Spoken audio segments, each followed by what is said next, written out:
देखिए गाइस, तो ये क्लास 10th का जो मतलब हाइट एंड डिस्टेंस है उसका 6 नंबर एग्जाम्पल है। और ये थोड़ा लेंथी सवाल है, जनरली बच्चा नहीं समझते हैं। इसको हम बिल्कुल नीट एंड क्लीन में एकदम साफ सुथरा लैंग्वेज में और साधारण भाषा में समझाने का प्रयास कर रहे हैं। प्लीज़ कंसंट्रेट हो गए, कृपया देखें वीडियो। यहाँ पर हम क्या किए हैं, एक इसमें क्वेश्चन में बोल रहा है कि एक कोई छोटा भवन है। यहाँ पर ये छोटा भवन है और एक ये क्या है, एक बड़ा भवन है। यानी कि इसको मैथ में बोला गया है बहुमंजिला भवन। इसको क्या बोला गया है, बहुमंजिला भवन बोला गया है। तो अगर ये है यहाँ से यहाँ 8 मीटर दिया है छोटा भवन की ऊंचाई, और ये बहुमंजिला भवन की ऊंचाई पूरा बोल रहा है क्या करने के लिए, निकालने के लिए। सबसे पहले हम यहाँ से यहाँ लकीर ऐसे ड्रॉ कर लिए हैं, फिर ये छोटा भवन ड्रॉ कर लिया हम उसके बाद इसको मिला दिए, इसका आधार हो गया, और इसको मिला दिए, इसका आधार हो गया। अगर ये 8 है तो ये भी 8 ही होगा, क्योंकि ये दोनों आपस में समांतर हैं। और BC समांतर क्या होगा, ED होगा, चूँकि ये दोनों आपस में समांतर हैं। BC को हम और X माने हैं तो ED भी हमें X ही मिलेगा, चूँकि ये दोनों आपस में क्या है, समांतर हैं। और AB को यहाँ हम क्या मान लिए हैं, H मान लिया है, चूँकि यही ऊंचाई हमको निकालना है, इतना निकालना है। और अंतिम में बोल रहा है क्वेश्चन कि भवन की ऊंचाई, बहुमंजिला भवन ये हुआ यही बहुमंजिला भवन। तो यही बराबर हम लिख सकते हैं कितना, H + 8, यही अंतिम में निकलेगा। और दोनों भवन के बीच के दूरी ED को हम X मान लिया है, यही अंतिम में इस क्वेश्चन में निकलेगा, यानी कि फाइंड होगा। अगर साफ सुथरा में कहा जाए तो इस क्वेश्चन में सिर्फ बोल रहा है बहुमंजिल भवन की ऊंचाई, यानी इतना ज्ञात करो H + 8, तो H के मान निकाल लेंगे, 8 फुट यहाँ पर जोड़ देंगे तो आंसर आ जाएगा। और अंतिम में ये निकालने के लिए बोला है दोनों भवनों के बीच की दूरी, या तो ये निकाल लेंगे X के मान, या तो ये दोनों आपस में क्या है, बराबर है। तो यहाँ पर आए हम, यहाँ पर लेट कर लिए हैं।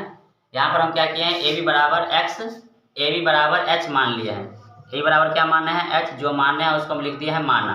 फिर हम देखे हैं ये भवन की ऊंचाई है पूरा क्या, AE बराबर हम कितना लिख सकते हैं, A बराबर लिख सकते हैं H + 8, यहाँ हम लिख दिया है H + 8। यही हमको क्या करना है, बाद में निकालना है। भवन की ऊंचाई यही है AE।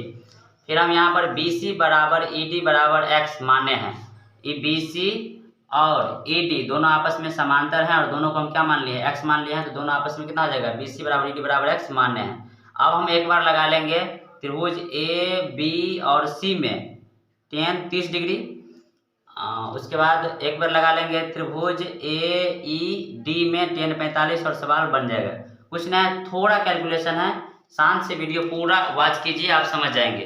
तो tan 30 बराबर कितना होता है, H/X, मतलब लंब बटा आधार। तो लंब कितना है इस त्रिभुज में, सिर्फ हम इस त्रिभुज में बात करेंगे AB और C में। तो AB में लंब हुआ H और आधार हुआ क्या इसका, BC। यहाँ वही लिखा गया है लंब बटा आधार, यानी H/X।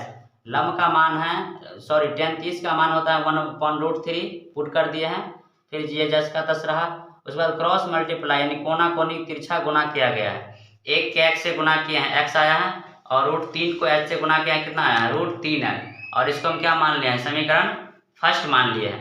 फिर पुनः हम आएंगे किस में, पुनः हम आएंगे AE और D में, ये बड़ा वाला त्रिभुज में AED में। AED में कितना है, tan 45। यहाँ फिर से हम लिख देंगे अगेन, यानी इंग्लिश में इसको बोलेंगे, हिंदी में बोलेंगे पुनः।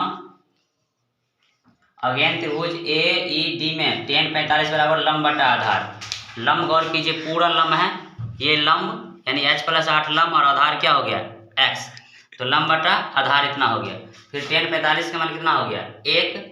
फिर ये जस का तस H/8, H + 8 बटा में X। फिर क्या किया है, कोना कोनी गुना करवा दिए हैं।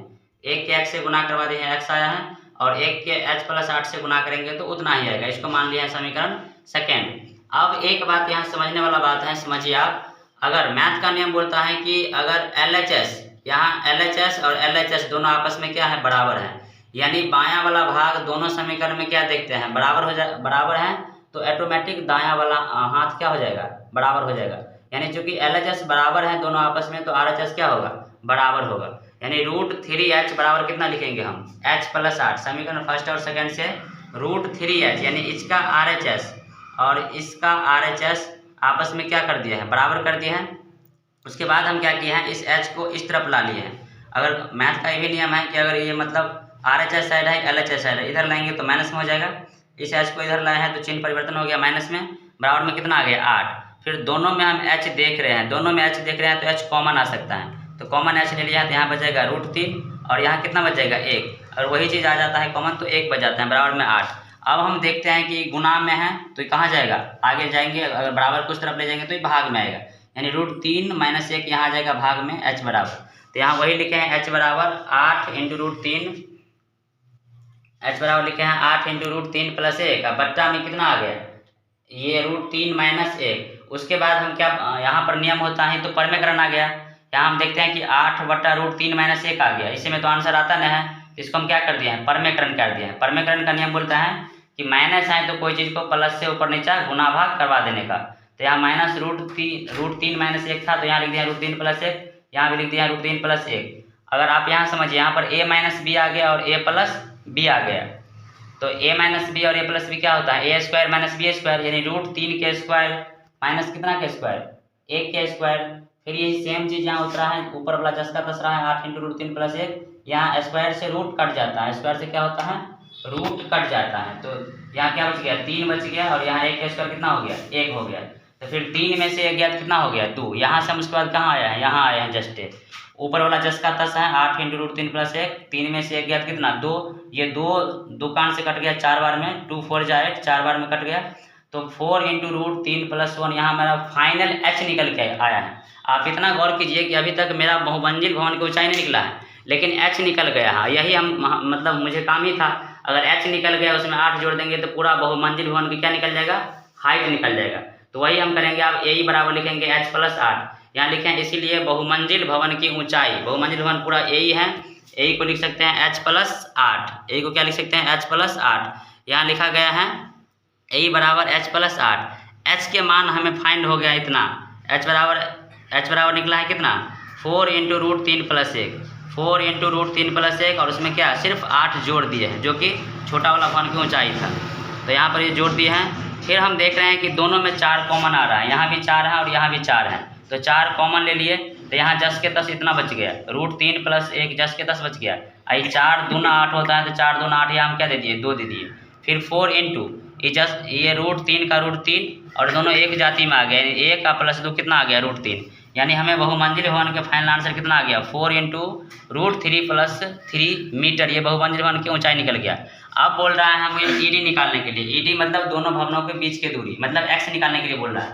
तो एक्स निकालने के लिए बोल रहा है तो हम यहाँ पुट कर देंगे, एक्स बराबर कितना आता है, कितना आया, हम √3h, और h का भी मान हम मालूम कर लिए हैं, तो अब निकाल लेंगे हम। यहाँ पर लिखे हैं अब दोनों भवनों के बीच के दूरी बराबर कितना, x, यही निकालना है x। x बराबर कितना आया है रिलेशन में, वहाँ समीकरण फर्स्ट में आया है x बराबर √3h, तो √3 × h के मान हमें यहाँ से निकल गया है 4 × √3 + 1। यहाँ पर हम पुट कर दिए h के मान 4 × √3 + 1। उसके बाद हम क्या किया है, √3 को कुछ जस के तस छोड़ दिया है, ये 4 से मल्टीप्लाई करा दिया है इसमें, तो 4 को मल्टीप्लाई कराया है √3 से, तो 4√3, और 4 को 1 से मल्टीप्लाई कराया है तो कितना आएगा, 4। फिर क्या किया है, फिर इस √3 को मल्टीप्लाई करा दिया है, तो √3 को 4√3 से अगर गुना कीजिएगा आप, तो 3 के 3 से गुना करेंगे तो √9 आया। एक बार ऐसे आप समझ लीजिए यहाँ, यानी 4√3 को √3 से गुना करेंगे तो क्या आएगा, 4, √3 के √3 से गुना करेंगे तो कितना आएगा, √9, और फिर 4 गुना √9 का बराबर होता है 3, यानी फाइनल कितना आया, 12। वही हम यहाँ पर लिख दिए हैं, इसको इतना से मल्टीप्लाई कराएं तो कितना आया, 12, और फिर 4 √3 को 4 से मल्टीप्लाई कराए हैं तो 4√3 आया। फिर हम देख रहे हैं ऐसे आंसर इतना में बुक में नहीं छोड़ा गया है, तो हम क्या किए हैं, 4 कॉमन ले लिए, इसमें भी 4 है इसमें भी 4 है, तो 4 कॉमन लिए हैं, तो 4 × 12 आ गया 3, और इसमें से 4 कॉमन आ गया, कितना बच गया, √3, यानी 4 × 3 + √3, ये भी आ गया दोनों भवनों के बीच के दूरी। एक बात आप गौर कीजिएगा कि दोनों आंसर सेम ही आ रहा है, लेकिन आपको कॉन्सेप्ट समझना होगा कि दोनों भवनों के बीच की दूरी हम x माने थे तो इसमें इतना पुट किया है, और ये बहुमंजिला भवन की ऊंचाई है x + 8, तो इसको ऐसे बनाया है, और बिल्कुल नीट एंड क्लीन हम समझाने का प्रयास किया है। और यहाँ पर बोल रहा था अवनमन कोण, तो अवनमन कोण भी हम क्या किए हैं, बना दिए हैं। यहाँ पर 30 डिग्री का अवनमन कोण, अगर ये 30 है तो इसका एकांतर कोण ई बनेगा कितना, 30, और ये 45 है तो इसका एकांतर कोण बना 45। आई होप आप समझ चुके होंगे, हम बिल्कुल प्रयास किए हैं समझाने का। अगर अच्छा लगे तो वीडियो को लाइक कीजिए, शेयर कीजिए और चैनल को सब्सक्राइब कीजिए। Thank you for watching my video.